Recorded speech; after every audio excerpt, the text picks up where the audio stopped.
Hello friends, welcome to silver line YouTube channel. இன்றைக்கி நம்ம வீட்டில் லன்ச் என்னன்னு பார்த்தீங்கன்னாக்கா, இந்த உருளைக்கிழங்கு, அப்புறம் கத்திரிக்காய், முருங்கைக்காய் இதெல்லாம் வந்துட்டு அவரைக்காவும் போட்டிருக்கேன். இதெல்லாம் தேங்காய் அரைச்சி ஊற்றி ஒரு குழம்பு வச்சுருக்கேன்.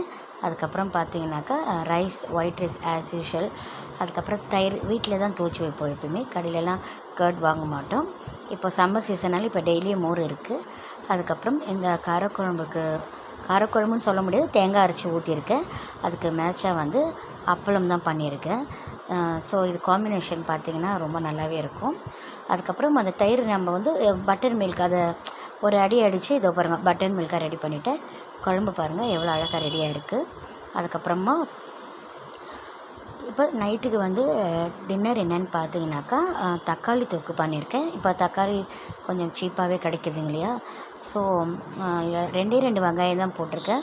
மற்றது ஃபுல்லாகவே தக்காளி தான். கடுகு, உளுத்தம்பருப்பு போட்டு தாளிச்சிட்டு இந்த தக்காளி பச்சை வாசனை போகிற அளவுக்கு வதக்கிடணும். அதுக்கப்புறமா அதில் இருக்கிற தண்ணியே நம்மளுக்கு போதும். அதுக்கப்புறமா இந்த மிளகாய், தனியாத்தூள், மஞ்சள் தூள், உப்பு போட்டு சும்மா 2 பச்சை மிளகாய் கீரி போட்டுட்டா நல்லா தொக்காக வந்துடும். அதில் இருக்கிற சீடெல்லாம் நான் எப்படி எடுத்திருக்கேன் பாருங்கள். நாட்டு தக்காளி தான், பட் இவ்வளோ சீடு இருக்குது அதில். அதுக்கப்புறமா இட்லிக்கு வந்து தண்ணி கொதிச்சிட்ருக்குது.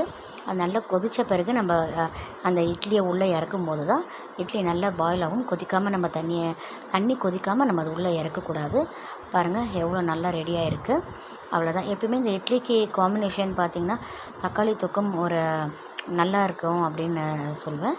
அதுக்கப்புறம் பார்த்திங்கனாக்கா பிரேக்ஃபாஸ்ட் பாருங்கள், இட்லியும் நல்லா சாஃப்டாக வந்திருக்கு. மார்னிங் பிரேக்ஃபாஸ்ட் பார்த்திங்கனாக்கா தோசை தான் பண்ணியிருந்தோம். தோசைக்கு வந்து என்ன சைட் டிஷ் பார்த்தாக்கா வேர்க்கடலை சட்னி. ஏன்னா அது ரொம்ப சிம்பிளாக செய்யக்கூடிய ஒன்று தான். அதில் வெங்காயம்லாம் நாங்கள் அதெல்லாம் ஆட் பண்ண மாட்டோம். இந்த வேர்க்கடலை சட்னியில் நல்லா அந்த வறுத்த வேர்க்கடலை தோல் எடுத்துட்டு அதுக்கப்புறம் அதில் என்ன பண்ணோன்னா அதுக்கு காரத்துக்கு ஏற்ற மாதிரி 2 காஞ்ச மிளகாய், புளி, பச்சை புளி தான். அதுக்கப்புறமா வந்து 2 பல் பூண்டு, கல் உப்பு போட்டு மிக்சியில் அரைச்சிடணும். ஆல்ரெடி இந்த வேர்க்கடலையே அது ஒரு மாதிரி ஒரு எண்ணெய் ஒரு இது தானே அது. அதெல்லாம் நாங்கள் தாளிக்கலாம் மாட்டோம். கடுகுலாம் போட்டு அப்படியே அது சாப்பிட்டாலுமே ரொம்ப டேஸ்ட்டாக இருக்கும். தோசைக்கும் வேர்க்கடலை சட்னிக்கும் நல்ல மேட்சிங் தான். ஸோ தேங்க்ஸ் ஃபார் வாட்சிங்.